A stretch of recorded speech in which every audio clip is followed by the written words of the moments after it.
Hi, everybody. I thought I would do a live, and seems like a good time. Let me see. So I have my Avoidant Attachment Seminar coming up tomorrow. All the slots for that are booked. You can email to get on the wait list for the next one. I had a question. I always get the question. I even have a podcast. Can you change your attachment style? Do attachment styles change in different relationships? I have 2 podcasts on that topic. But yes, basically it's, are you insecurely attached or are you securely attached? Because if you're insecurely attached, then you can flip-flop between avoidant, preoccupied, not usually fearful avoidant. That one usually stays in all relationships. That's the one that's really linked to childhood trauma. But preoccupied and avoidant are also linked to just not learning positive, trusting things about relationships early in life, right? And just like you would never deny that what you do impacts your kids and they're always watching you and building templates from you, you were doing the same with your parents. And people who lean more avoidant generally tend to say, my childhood was fine. My childhood was great. No problems, but for some reason, women are always upset with me. They're always like kind of crying around me and stuff. And man, women are just dramatic, right? And then the preoccupied people are aware that there was childhood dysfunction, but they've not really processed it and moved on. Now, of course, long term, the goal is for everybody to get to secure attachment. That's what therapy does. Like, you learn why you are how you are, and you work on getting to a place where you increase your confidence, you understand that you're a worthwhile person, you learn how to empathize, and you understand that most of a relationship is 2 people connecting with each other. So secure doesn't just mean that you don't worry if the relationship's going to end, right? Because no avoidants really worry if their relationship's going to end. They're like, well, okay, if it ends, I know there's plenty other fish in the sea. And that's a more avoidant perspective. So sometimes avoidants will say, but I'm secure in the relationship because I don't worry that it's going to end. No, secure means loving, connected, close, able to give and receive empathy. Nobody's pursuing you all the time in a way that you find irritating or annoying. Secure doesn't just mean you know that they're not going to leave you because honestly you're as good as they can get, or you don't really give a shit if they do, or whatever.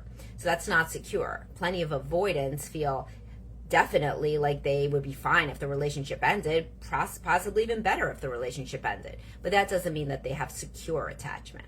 So, and a lot of guys struggle with this when they feel that they were secure in their relationship until the sex went away. And so what actually happens is that they flip then to preoccupied, which is just another type of insecure attachment. So at first, they didn't really trust the woman to open up to her emotionally. They didn't feel like they needed that. Who needs that? Who cares? And so the woman was always upset with them. Well, eventually, so she's the pursuer. They are preoccupied.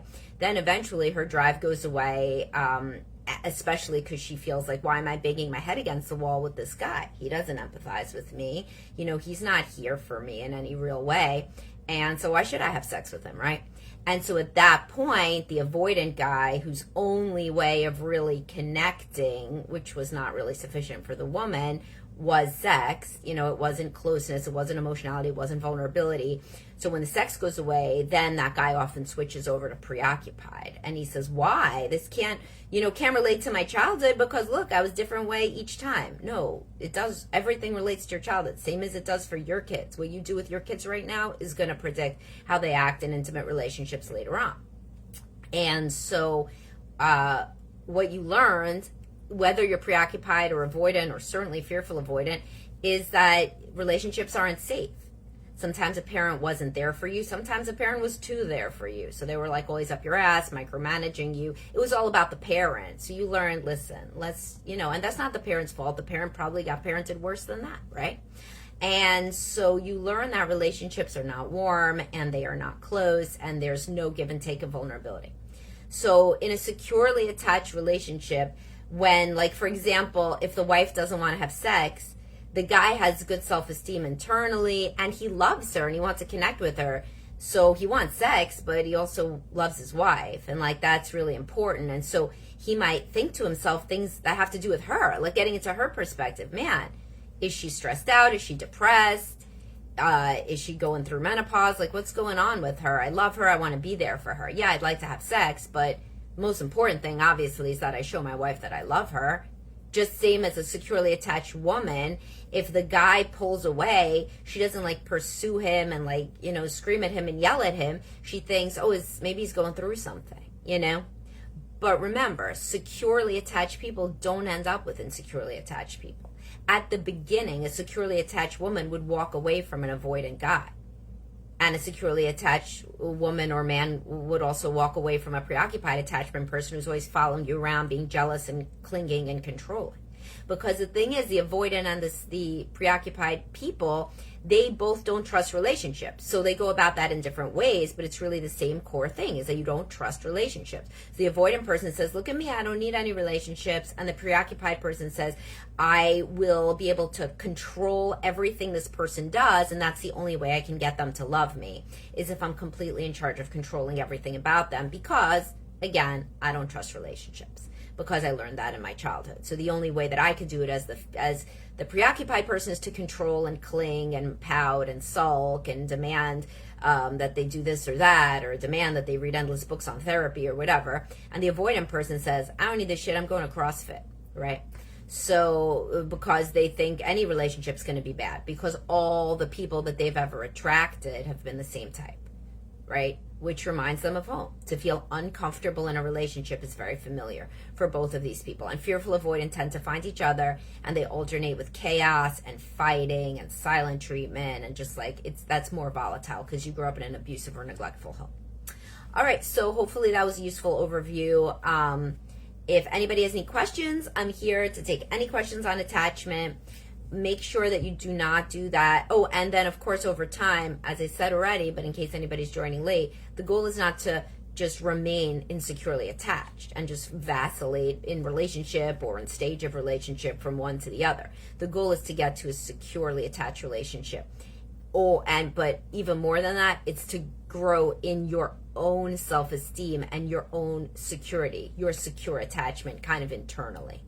And so frequently when people do go to therapy, they're no longer compatible with the other insecurely attached partner.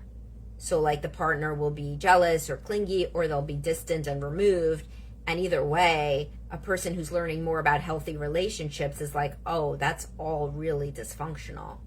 And that person's like insecurities and their insecure attachment no longer seems like a game that you can play if you're being true to yourself, right? Because you want to grow into a more authentic and real way of being, and so two securely attached partners in a secure relationship, and it's like about 60-70% of people were raised well enough with enough affection and love that they end up securely attached, and calmness and seeing a relationship that worked, etc.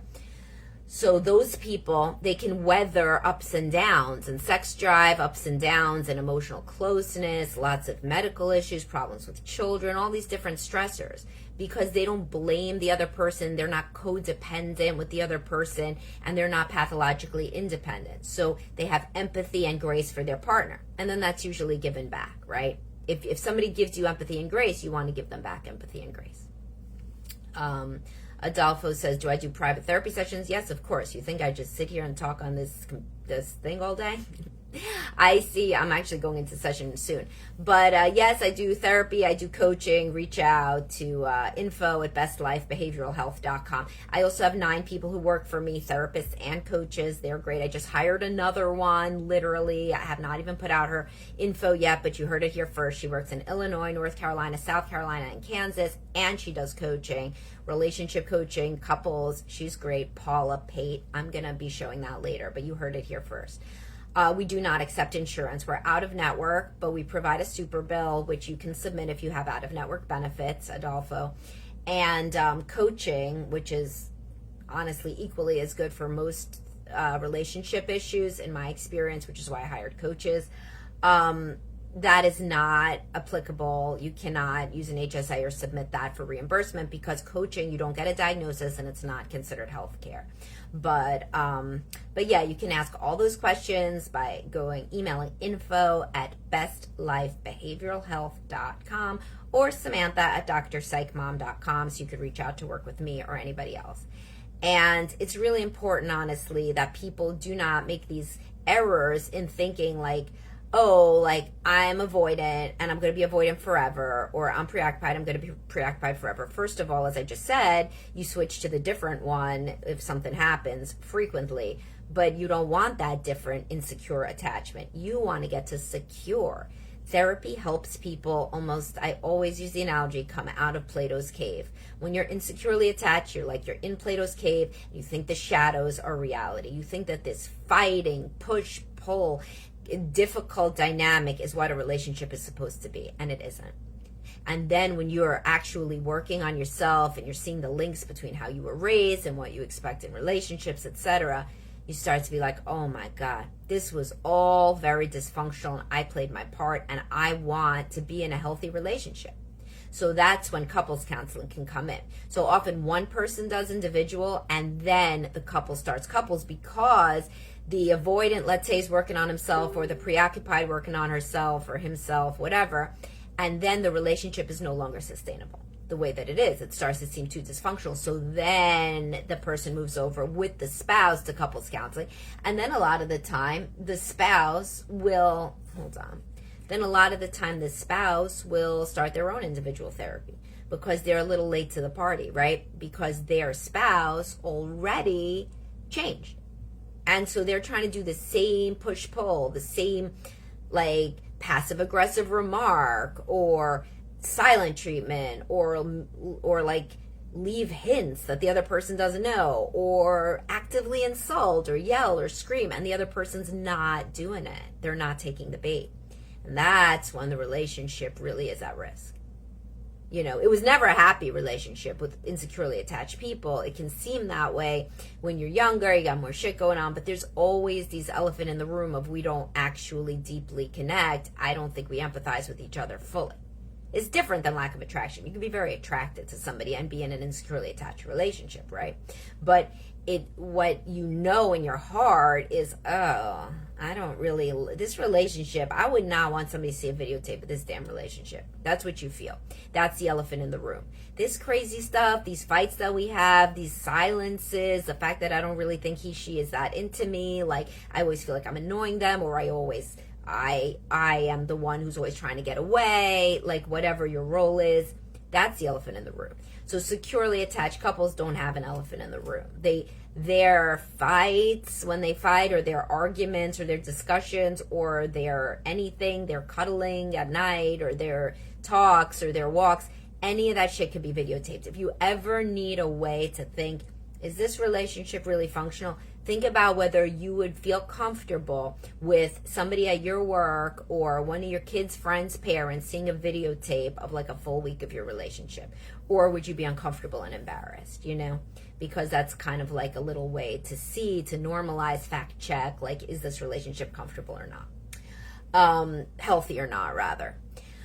All right, anybody have any other questions? I see 8 of you watching. If you could send your likes, that would be great. Likes, comments. You could tell me where you're from. You could ask questions about attachment or anything else. If you want more engagement with me, you can join, and other people, you could join my secret group. I have posted about that. It's the blue subscribe button. It's $4.99 a month. Keep in mind, you have to have a real profile and a real profile picture.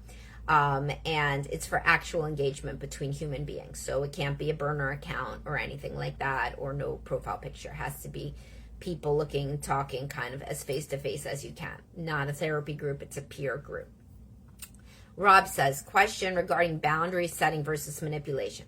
Wife has an alcohol use disorder. Her best friend used to like to come over and drink with my wife. Friend is also an alcoholic.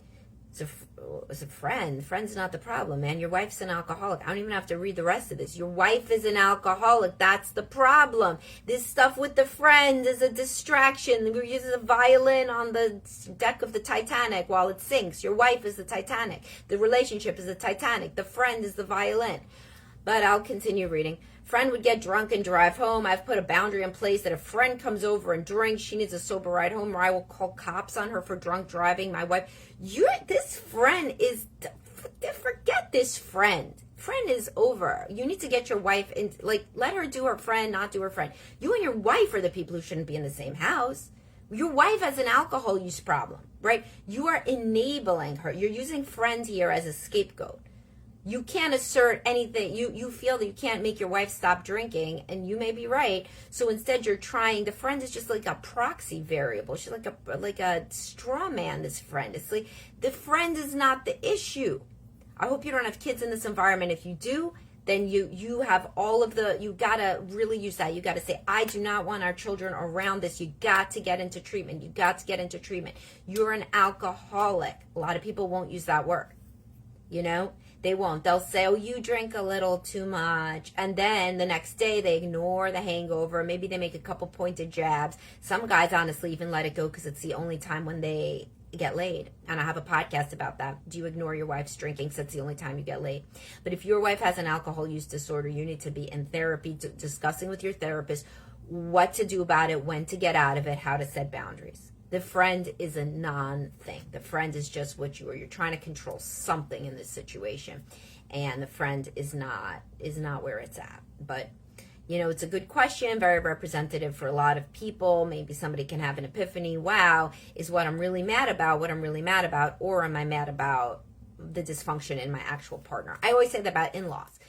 In-laws from hell are not the problem. It is how your partner feels about them, sets boundaries or doesn't, how you're able to talk about them, etc. It's about your partner in that situation.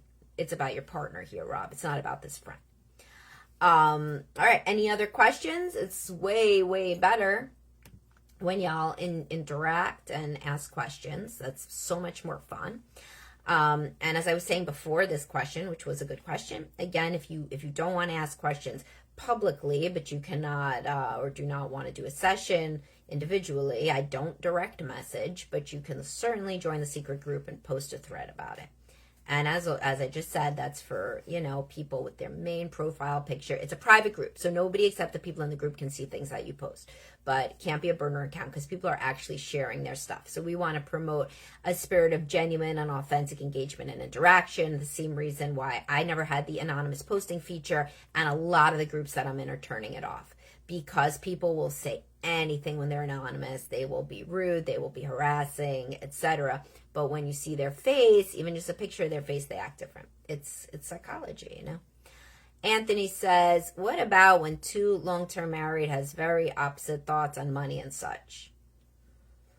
Well, I mean, that's a big question. I know absolutely nothing about it, but couples therapy often talks about financial issues. That could be a good way to get into couples counseling, and money is a huge one that people talk about.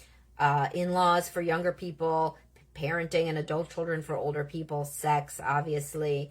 And all of it comes down to feeling loved and respected by your partner. You know, so if you do feel loved and respected by your partner, people have a lot more flexibility on how they spend money and how they think about it than if they don't. None of these issues that people think are the issue, like it's like, it's not the issue. You know, what's the issue is, do you feel loved and respected by your partner? Do you have the same values? Like, do you feel at home and compatible with your partner? Because if not, then like anything is going to be the issue.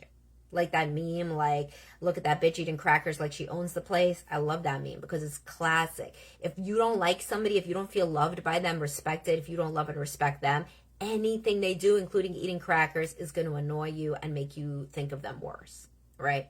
Whereas if you love and respect and feel close, then almost anything the person does, you can find a positive spin on it because you empathize with them and you understand them. So, you know, good question, good way to get into couples counseling. If you tell her you're getting in to discuss money issues, cool. You know, maybe that's an easier one than whatever other issues that you have, you know. Anywho, any other questions, guys? 8 people watching, please send your likes, your loves, and all of that. And we do have Heather's group coming up, by the way, the Rekindling Intimacy. That's going to be starting later in February. Reach out and ask us about that. Info at Best Life Behavioral Health. We have lots of stuff always going on. We have individual coaching. We have those groups. I have my Avoidant Attachment Seminar, which y'all missed. But then the next one is going to be, it's going to be on ADHD husbands and anxious wives. That's like a common pairing that I see. So I'm going to do something on that. But you can email me to get on the wait list for that. I usually cap these. I'm going to see if 10 is too small or if I can go up for the next seminar to like 15 or 20. Obviously, you see, I speak quickly and I am good at, fielding questions. But in this first seminar that I did, I wanted to make sure, so I made it 75 minutes and I capped it at 10 people, I believe. So in future ones, it'll probably be like 60 minutes and more people, but I don't know. Maybe it'll still be 75. All right, anybody else have a question, especially about the original topic of attachment, or really could be anything? Any question? Valentine's Day is coming up, so y'all should buy all of our awesome sex workshops done by Heather, our sexologist, Blow His Mind, Look It Right, Partner's Guide to Female Pleasure. All of those things are available on the Best Life Behavioral Health website, and if you scroll down my page, like I mention these things all the time. You could always also direct message me for a link to any of this stuff. We have lots and lots of resources. And of course, there's my podcast, The Dr. Psych Mom Show, where I have an episode on oral sex too, and I have an episode on all sorts of stuff. So definitely y'all should be listening to that. I mean, I don't listen to podcasts, but people tend to like podcasts. So I'll stay for one more question. Who has one more question, topic suggestion, or anything about anything? What do we talk about in the group? We talk about relationships, parenting, career, self, whatever. So, all the stuff that I write about on my site. And I'm on Substack now, guys. So if any of you are on Substack, you should follow me there. I'm on Blue Sky. I'm on everything. Anytime there's a social media, I go on the social media because I have so much content from 10 plus years of writing. So I have so many topics. In my secret group, whenever anybody has a question, I'll link to something that I've written. Or that a podcast episode, they're like, oh my God, you have episodes on everything. You have posts on everything. Yeah, well, I've been doing this for a long time. I've been in practice 15 years and I've been writing these things for 10 years. And I've been doing my podcast for, I think, 2 years. And it's like a lot of content. So, if you cannot afford therapy or coaching, even if you can't afford to do my subscriber episodes or the group or anything, I have so much free content. It's like a vast repository of free content going back to 2014. So you should definitely make use of that stuff, as a DIY kind of self-improvement project. All right. Thank you, everybody, for listening. This was a fun live. And again, join my group, reach out for therapy or coaching at bestlifebehavioralhealth.com. You could always message me through Messenger as well, through, the message to the Dr. Psych Mom page. And I'll talk to everybody soon. Have a great day, guys.